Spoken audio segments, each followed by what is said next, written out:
Hello everyone and welcome to the program Business Point on Global Television. I am Samuel Odi. Many thanks for joining and I hope you had an amazing weekend, a hassle-free weekend, coming into the new week with a whole lot of different levels of motivation and momentum to get the week started, achieving goals that we were not able to achieve last week and then setting the new ones that we all set to achieve this week. I hope you get into your workspace and businesses with a high spirit and with the mindset of achieving most of those goals. On that note, I make you welcome to Business Point.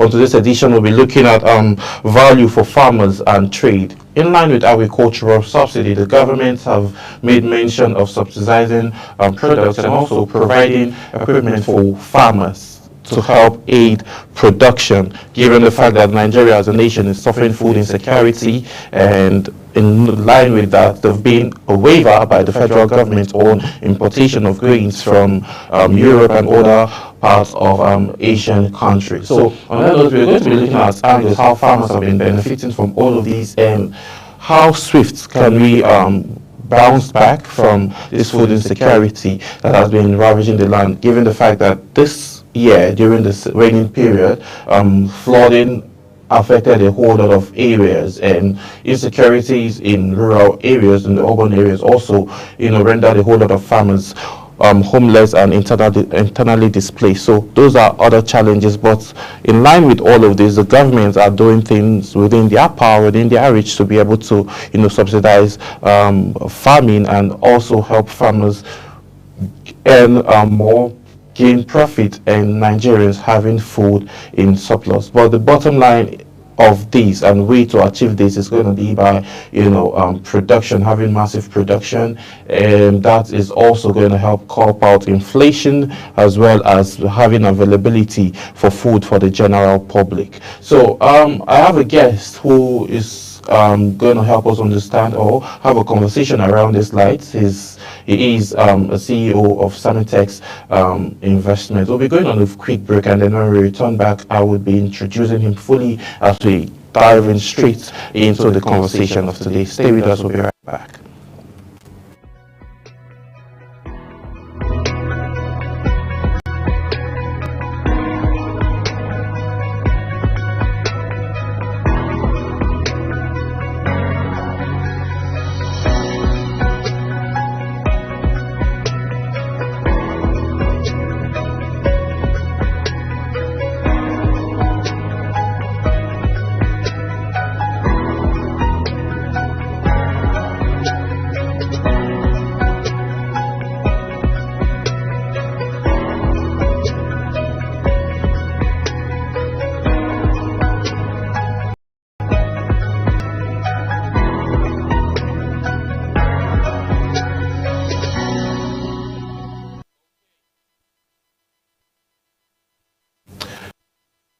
Thanks for joining us. And if you're just joining, this is Business Point on Global Television. You're not late, but a few minutes late, but you've not missed so much. Yes, so let's get right into it.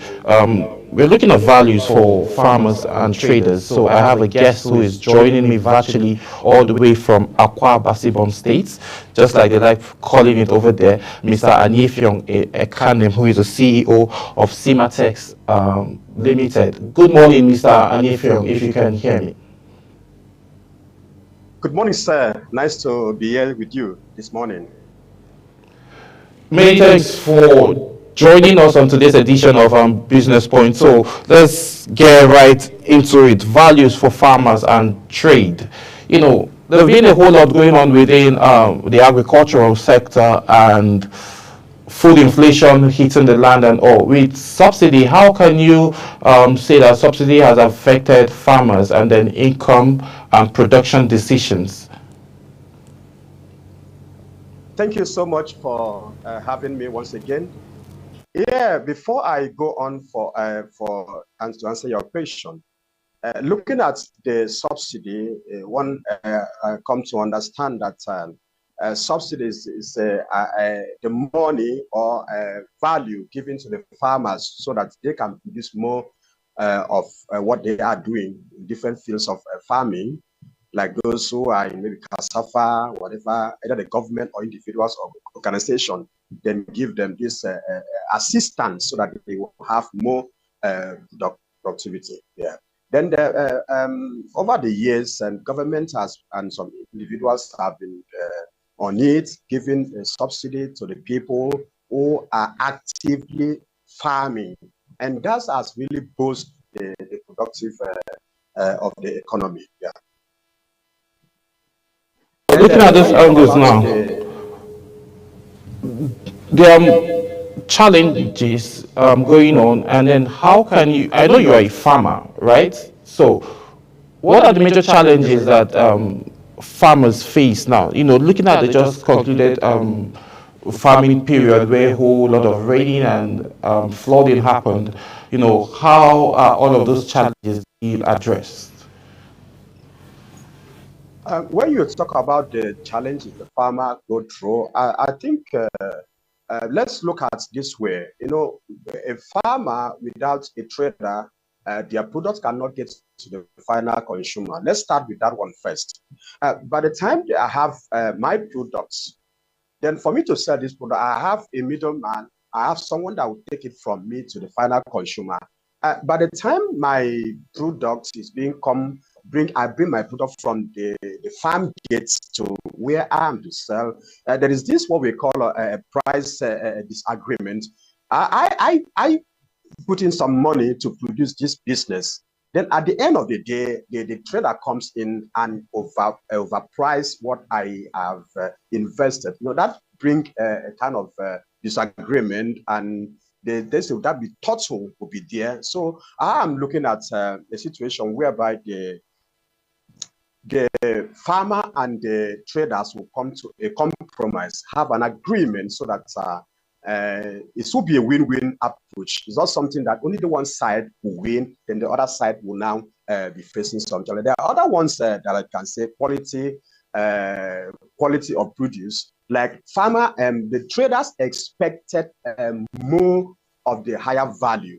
But in return, the farmer won't be able to produce maybe small, or the value is not that big. So because of this, that challenges, understand, keep on going, keep on going.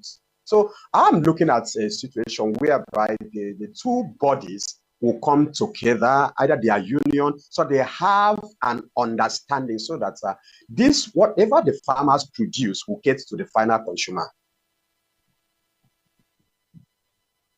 Can subsidies, yeah, lead to trade dispute and other measures in line with, okay, is being changed between the farmers now and the traders, because we are actually estraying rather the values of farmers and now. So this is not, like you rightly mentioned, products needs to get to the final consumer. So can these subsidies now lead to a trade dispute in any way? Yes, the subsidy one, it has a lot of impacts. Those have a positive impact as well as negative impact. Let me just highlight at least one or two positive impact that will really help to grow the economy. When you come about the income stability, when the subsidy is being given to a farmer, at least the farmer will be able to produce more of what he is doing, and by so doing that, even if the price of this product low, the money will still be there for him to be in the business. Another thing is the higher profit margin. Well, like we that we are into the practical farming, so the subsidy comes to us, we will be able to employ people. We'll be able to have our turnover will be more, because we have some money that we are using to run the business instead of using personal money. Another thing is that there is going to be increase in productivity. There's going to be increase in productivity. Very important. By the time the money comes, or any assistance, either in monetary aspect or in the kind of input coming to the farmer, at the end of the day, there's going to be diversification. Maybe like me, that we deal under certain products. We will leave, and we'd like to exploit any other plus, so that we'll be able to balance the situation. So definitely, the subsidy has a very important role to play within the farmer and the nation. influence. Let's look at the influence migration and rural development in line with all of these subsidy and then how it affects regionally. You are from the southeast, south basically, if I'm not mistaken. So how has it been now and farming mitigation and all of that? How is it working over there, given to what is happening in the northern region of Nigeria? When you are talking about the region, you are talking about, like our country, Nigeria, we have different crops that grows in a particular region. Okay, like where we are from the south side, we are known for palm, we have known for cassava and the rest of all those things. So coming to affect the region that we are, a situation whereby one is having this subsidy and take this subsidy, okay, into consideration and begins to apply it the way it's supposed to be. Now, okay, look at it this way.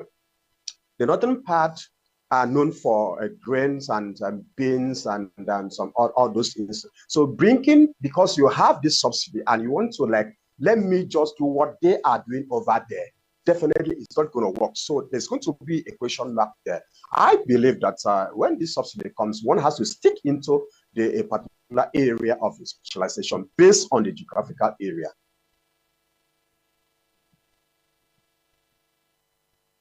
Okay, we'll be going on a very quick break, and then when we return back, Business Point continues.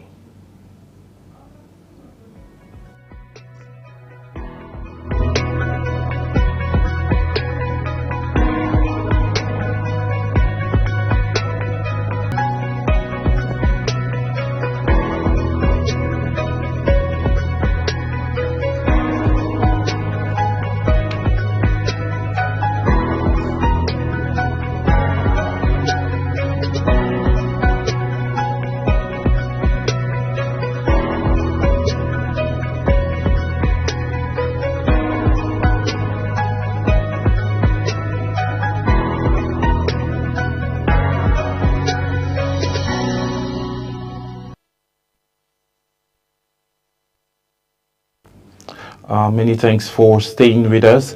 And yes, we're still having a very interesting conversation with Mr. Anyefjong Ekanem, who is joining us virtually from Akwa Ibom State. Mr. Ekanem, you were actually making mention about the challenges and the difference between the level of farming that happens within the southeast and then the northern region. Can you just, elaborate on that for a little bit, please? Okay, like I was saying, the northern part have their own area of specialization. You can't, because you have the subsidy in your hand and you want to move directly to apply the same business in the north to the south. That is not going to work. One, the weather condition will not be favorable. Okay, there are the climate change and the irrigations and many other challenges will be there. So I believe that if, for example, that those who are in the south and those who are within the west who have their own specialty should stick to that so that there will be no conflict in between the regional sectors of the economy of the nation. Now, you personally, a few months ago, you mentioned to me that you planted around over 1 million palm trees, right? That is you started from the scratch. So, what was the motivation behind that? No, we as a company, we are launching 1 million palm nursery in preparation for 2025 planting season. Now, the idea behind this is for us. One thing is the demand for oil palm is higher than the supply. And looking at the situation, the country that we are, there's enough land, and we are trying to see how we can bridge the gap between the supply and the demand. So our company, Simatex Fund, comes up with this idea. Let us bring this into 3 different categories so that it will be available for everybody. Now, the idea behind this 1 million nursery that we are and just launched about 2 weeks ago is for the people and for the community and for the school and for the individuals, comes in. Then we use educational aspect, to train them, to, encourage them, people to go into oil palm business. Now, you look at the statistics. From what we come to understand is that Nigeria used to be number one exporter of oil producer. But over the time, the interest of the people were slow dive, and people were no more interested in that business. And now, in my own place, a 25 liter of oil palm goes about 45 to 50,000 naira, and we don't know what is going to happen next year. So I think this is a greater time for the people to come invest in this business, so that there will be sustainability in the nations, and there will be also food. We try to bring the youth and people who have the interest in farming. So we have the nursery prepared. By next year, the nursery will be ready for distribution of the people, either individual, family. We just want every man in Akwa Ibom State, not just in Akwa Ibom, everywhere, to have these palm seedlings. So you plant it, we'll train you, we show you what to do, so that you have within 2.5 and 3 years, this palm will start fruiting and you enjoy the benefits of your investment. Let's talk about technological involvement in agriculture. We've seen different form of farming. Now people don't have to wait until it's raining season before they can have fresh food and fresh fruits to eat. Now, how key is the role of technology in farming? Looking at this part of the world, how key is it that you get technology involved and training for farmers in this part of the world? The technology in farming cannot be overemphasized, because it has come to stay, and we are enjoying it very well. Before now, people used to plant their farm once, only when there is rainy season. But because of the technology, because of the irrigation systems, people are going into farm on daily.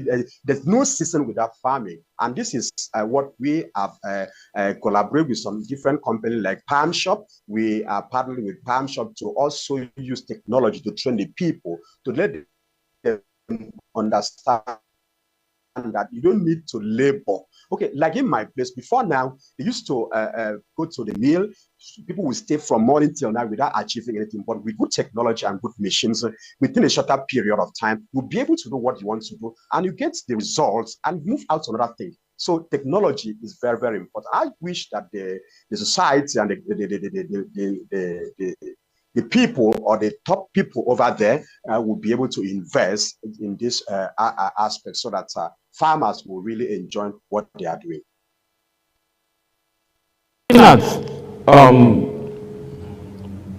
Looking at other angles now, it's been saying that Nigeria, is no longer news, that Nigeria is suffering food insecurity. Looking at your initiative, it's actually a good plan, and then it's looking, like you rightly mentioned, come 2025. Well, two questions for you. Come 2025, would people start harvesting from those palm trees that you planted? And how do you see Nigeria bouncing back from the food insecurity that we're facing, the high cost of food items? How swift do you think with this initiative, if others get themselves involved with agricultural farming, basically, how swift do you think Nigeria will be able to rebound from the food insecurity in the land? I think there's this adage that they used to say that the best time for planting was 20 years ago, and another good opportunity to farm or to plant is now. So this initiative, when you talk about the palm business, it's a long-term investment. It's not something that you just go in and want to harvest immediately. Palm takes time. It has a duration of more than 50 years and above. Okay, lifespan. So if we, as a company, as individual, let it begin with you. If you can have a stand a second person have a stand, a family have like 2 or 3 stands. Now there's going to be a raw material for industrial use. Okay, that's what we are looking at. Now you ask a question: is it going to be harvested within that next? No. It's not going to be harvested because it will take like at least 4 or let's say 3 years maximum, 3 years maximum before this palm will start fruiting, and that will now give you more than 60 years. And you say you just do the business, you keep for your children, your generation, the third generation will still come and enjoy it. So I think palm business is something that we, the governments and the policymakers should look into and see how we can revive our nation. Because where there is these raw materials, different companies will spring up. There will be employment. They will generate revenue to the government. People will be keenly employed. Many things. In fact, palm is a value chain that every other sector will come to play in the sector. Mr. Anifiong, in 1 minute as we wrap up, how can the risks be managed in terms of long-term investment, farming, and other angles of agriculture? There are obviously risks and risk management strategies. So in 1 minute, give us like what are the key lookout for someone that wants to start having farming or having a little farm space in a garden in the back of his house. What should he or she look out for to be able to manage those risks? I think the first thing is for one to have interest. When you have interest in whatever you want to do, you will be able to move from there to another area. Then for the risk factor, I think the government is also a key. In different administration, they come up with different policies that really help the farmers to also mitigate this risk factor. So I think the government has a very big role to play. Yeah. Thank you so very much, Mr. Anifiong, Ekanem, CEO Sematex Limited. Thank you so much for joining us on today's edition of Business Point. Thank you for having me. Yes, as we wrap up, that's how much time will permit us to take, but as we wrap up, farming is very key. Production is very key for the growth of any economy. Looking at it from history, going back before time, agriculture is what helped boost Nigerians' GDP before the discovery of oil. A lot of persons have argued that the discovery of oil it's rather a curse than a blessing because a whole lot of persons have neglected farming and focused more on oil. That is why we are at the state where we are suffering food insecurity. So it's going to be best that we all start growing what we eat so as we would have enough to even sell to others in the marketplaces. My name is Samuel Odi. Thank you so much for tuning in and for joining us on today's edition of Business Point. I'll see you again tomorrow as we discuss more business. Bye for now.